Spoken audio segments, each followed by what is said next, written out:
changement du paradigme des saveurs, une révolution copernicienne dans la galaxie de la gastronomie, je vais vous révéler la recette de la meringue d'huître au gruyère. Êtes-vous seulement prêts? Mais c'est quoi ce studio de kermesse? Pas moyen d'avoir une régie correcte? Ah, au moins, à l'époque, on avait de vrais éclairages. C'est pas comme maintenant, avec ces ring lights à LED tout moisis. Oh, cette chaîne putride ne mérite pas mon talent. Ah, le gros boomer! Dans 30 secondes, tu vas me chanter le couplet. Dans les années 90, l'Eurodance, c'était de la vraie musique, c'est pas comme aujourd'hui. Ah, c'est ça, rigole. Oh, n'empêche que, au moins, avec les lampes à incandescence, on avait du matos conçu pour durer. Alors là, tu devrais te renseigner un petit peu avant de raconter des bêtises. Hein. Ces lampes duraient environ 1000 heures contre plus de 10 000 heures pour les LED. Et après avoir dit que ces bonnes vieilles lampes à incandescence ne duraient que 1000 heures, eh bien, il a ajouté que cette panne donnait un sursis à l'humanité face à l'horreur du cauchemar de ma meringue d'huître au gruyère. Tu te rends compte? Fou. Oui, il a osé dire ça, cette espèce de bipède simiesque engourdi du cerveau. Ah, cela dit, si tu veux être compris, tu devrais arrêter de mâchouiller ce vénérable patrimoine ferroviaire. Du coup, tu vas faire quoi? Eh bien, je recherche des données sur la durée de vie des lampes à incandescence pour lui rabattre le caquet. Ah, parce que, au moins, à l'époque, on savait bosser. Tiens, dis-moi, là, regarde, c'est précisément le sujet de cette vidéo qui a été diffusée sur la chaîne franco-allemande Arte.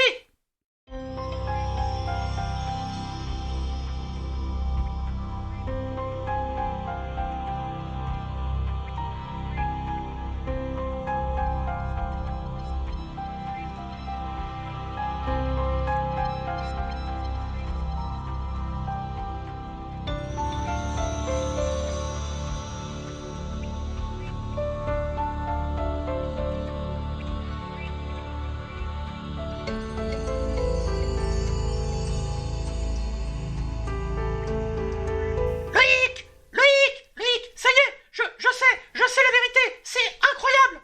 La durée de vie des lampes à incandescence a été artificiellement limitée à 1000 heures par un cartel industriel pour assurer des profits grâce à un renouvellement permanent. C'est de l'obsolescence programmée.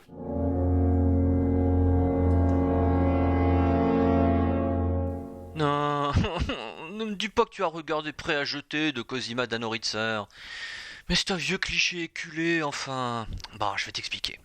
L'histoire des lampes d'éclairage commence dès 1830. On trouve des traces de tentatives en laboratoire avec des filaments incandescents, mais sans succès. En gros, les scientifiques ont compris que le courant électrique pouvait rendre un objet incandescent et que, sitôt fait, le dit objet brûlait dans l'oxygène de l'air. En 1880, Edison invente la première lampe à incandescence industrialisable. Il utilise d'abord un filament de platine au point de fusion élevé, environ 1800 degrés Celsius, mais qui se détruit à la moindre variation de tension. Par la suite, il a utilisé un filament de carbone. En 1907, Walter Nernst propose un filament à oxyde métallique, beaucoup trop compliqué à réaliser. Karl Auer von Welsbach a proposé un filament d'osmium, mais la tension de fonctionnement était beaucoup trop faible. En 1905, on a utilisé du tantal, puis en 1906, on a enfin utilisé du tungstène. Et là, c'est le drame. À haute température, sous vide, le filament se vaporise légèrement, même avant le point de fusion, et se redépose en couche noire à l'intérieur du verre de l'ampoule. Ça, c'est vachement ballot. En plus, le phénomène est non linéaire.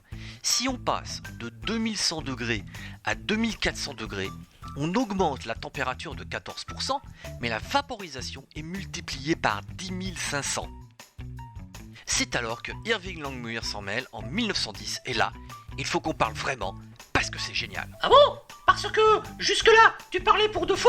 Ah bah, c'était vachement bien imité alors. Ah, c'est ça, fiche-toi de ma tête, oui. Irving Langmuir a proposé plusieurs idées qui ont fait avancer considérablement la technologie du filament de tungstène. On a vu que sous vide, le filament avait tendance à se vaporiser. Il a eu l'idée de remplir l'ampoule avec un gaz. Cela permettait de limiter la vaporisation, car les atomes de tungstène vont rebondir contre le gaz et revenir vers le filament. Mais le gaz a tendance à refroidir le filament, c'était trop beau. Et c'est là où tout s'accélère avec des idées géniales. Il propose une double spirale pour limiter la surface d'échange entre le filament et le gaz. Et il fait une découverte étonnante. À haute température, le krypton, un gaz rare, a une viscosité très élevée. En gros, c'est comme si on avait un fluide qui se comporte comme de l'eau en étant froid et comme du miel à haute température. Bon, c'est très bien ton affaire, mais comme je n'ai aucune envie de me faire une tartine de miel à la kryptonite incandescente, j'aimerais que tu m'expliques où tu veux en venir. Alors, tu vas comprendre. En fait, comme le gaz est visqueux, on a une couche chaude, peu mobile, qui reste autour du filament et en conserve la chaleur. Le rendement augmente, on est donc passé de 12 lumens par watt à 16 lumens par watt. Il y a aussi une autre difficulté, comme le filament en double hélice est très mou, il doit être fixé par des supports, mais ces supports dissipent la chaleur, comme on le voit sur l'image, et par conséquent diminuent la lumière. Il faut en mettre le minimum. Bon, on pourrait également parler des facéties de la métallurgie du tungstène, mais cela nous entraînerait beaucoup trop loin. Ça fait beaucoup d'informations, alors on se fait un petit résumé à l'écran, cela évitera une rupture d'anévrisme.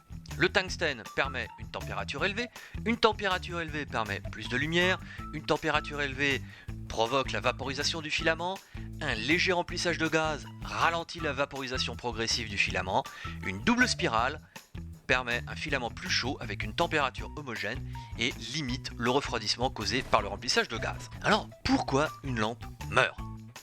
On a vu que le filament perdait progressivement de la matière. Cette perte n'est pas répartie de manière constante sur tout le filament. En règle générale, on a des points faibles dont la résistance électrique devient plus élevée. Et c'est là où la physique s'en mêle avec une combinaison de phénomènes qui évoquent la loi des emmerdements maximum. Quand on allume le filament, il est froid. Or, dans ce filament froid, le courant est 12 fois plus élevé que dans le filament chaud pendant un temps très court. Mais d'où est-ce que tu sors cette histoire-là ? Pourrais-tu m'éclairer ? Alors, dans les métaux, la résistance augmente avec la température. Donc, plus c'est chaud, plus la résistance augmente, plus le courant diminue.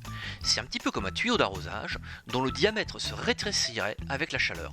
Donc, dans notre filament froid et fragile, en fin de vie, on a un courant 12 fois plus élevé que à chaud.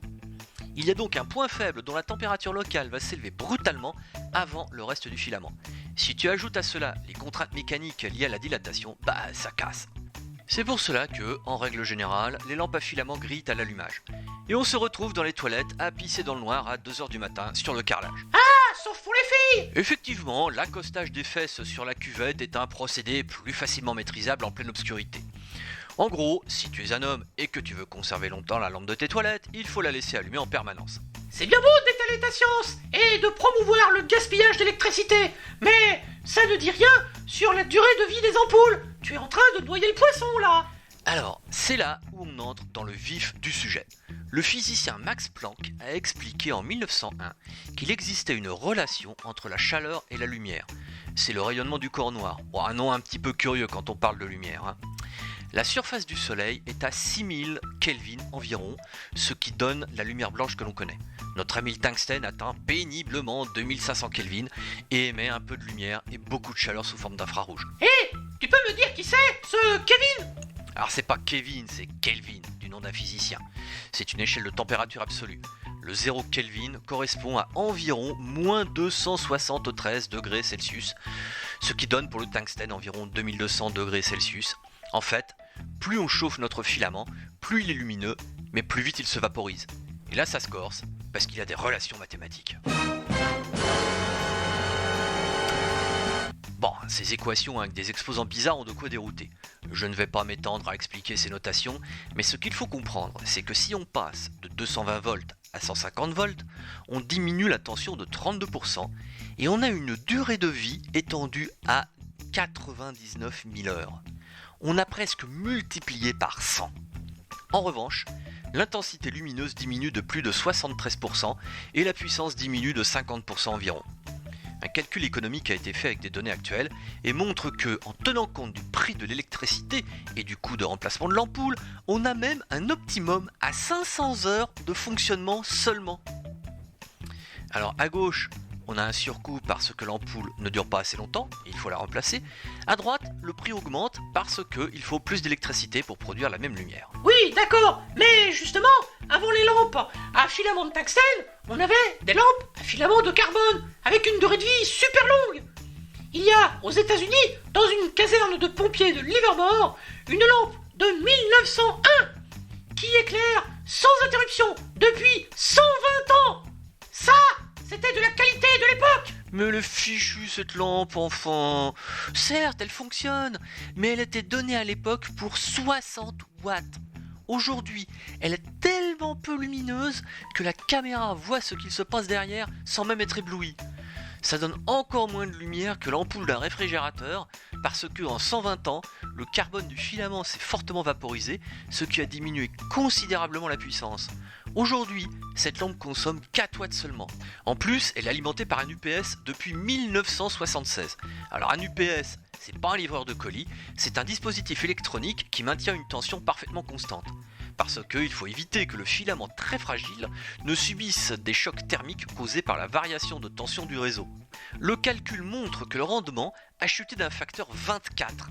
Ce qui veut dire que cette caserne paye cette lumière crépusculaire 24 fois plus cher. Et ça risque de durer, parce qu'un autre calcul montre que cette lampe peut encore fonctionner plus de 70 millions d'années avant que le filament ne s'évapore complètement. Mais il y avait bien une entente de cartel entre les fabricants d'ampoules. Ça c'est vrai. Pourquoi n'en aurait-il pas profité? Bon, en fait, le cartel Elma Phoebus a été démantelé et condamné en 1951.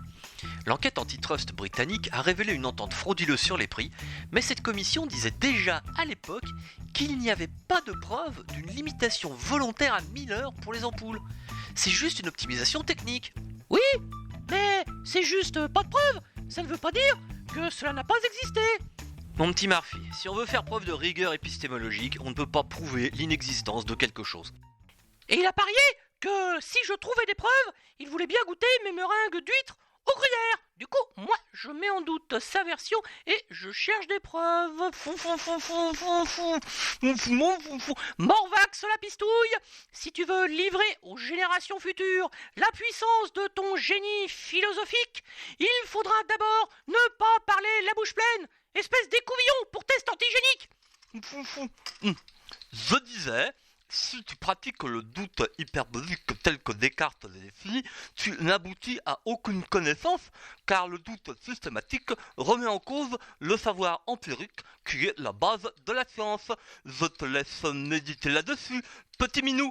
Bisous.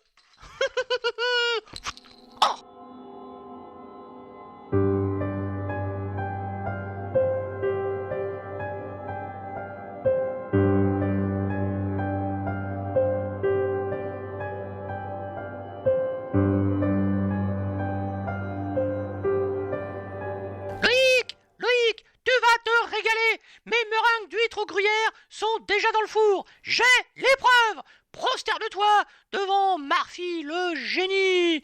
Eh bien, je suis curieux d'entendre ça. Écoute bien, sur son blog, Cosima Danoritzer explique qu'un inventeur berlinois avait inventé une ampoule capable de fonctionner pendant près de 150 000 heures. Et il y a même les brevets. Ah ah, ce sera prêt dans 10 minutes. Prépare-toi. Bon, et tu les as lus ces brevets? Non. Eh ben moi je les ai lus, oui. Dieter Binninger est un inventeur horloger berlinois. Il a créé entre autres une horloge publique avec un affichage en bas 5. Et comme c'est à lui qu'incombait l'entretien de la dite horloge, il en a eu marre de louer une nacelle dès qu'il devait remplacer une ampoule. Il a donc breveté l'idée de descendre la tension d'utilisation. Et effectivement, une lampe durera bien plus longtemps, jusqu'à 150 000 heures selon ses calculs. Mais cela se fait au prix d'un rendement déplorable, d'une luminosité bien plus faible et d'un rendu des couleurs très mauvais. Ce n'est pas une lampe nouvelle, ni même un procédé nouveau en fait. On peut penser que Cosima Danoritzer a souffert de ce que l'on appelle un biais de confirmation. Elle a cherché toutes les données qui allaient dans le sens d'une croyance vraisemblable, mais fausse. Cela dit, cela n'enlève rien à la pertinence de son propos sur l'exportation des déchets électroniques. Je peux te confirmer par ma propre expérience dans les Repair Cafés que de nombreux objets ont été conçus pour être assemblés facilement en usine, mais absolument pas pour être réparés. Cela dit, je crois que tu vas manger tes meringues d'huîtres au gruyère tout seul. Oh, espèce de singe en slip, béotien de la gastronomie. Tu n'es pas digne de mes créations avant-gardistes. À propos, c'était pas un pari, non? Du coup, t'as perdu? Tu es sûr? On avait dit ça? Parce que c'était pas une pareidolie auditive? Parce que moi j'ai rigoureusement rien entendu et je ne me souviens de rien. Non, je sais pas, j'ai aucun souvenir d'avoir dit ça. T'en es bien sûr? T'as aucun souvenir? Non, je ne me souviens de rien, non. Bah moi je vais te rafraîchir la mémoire. Ah, non!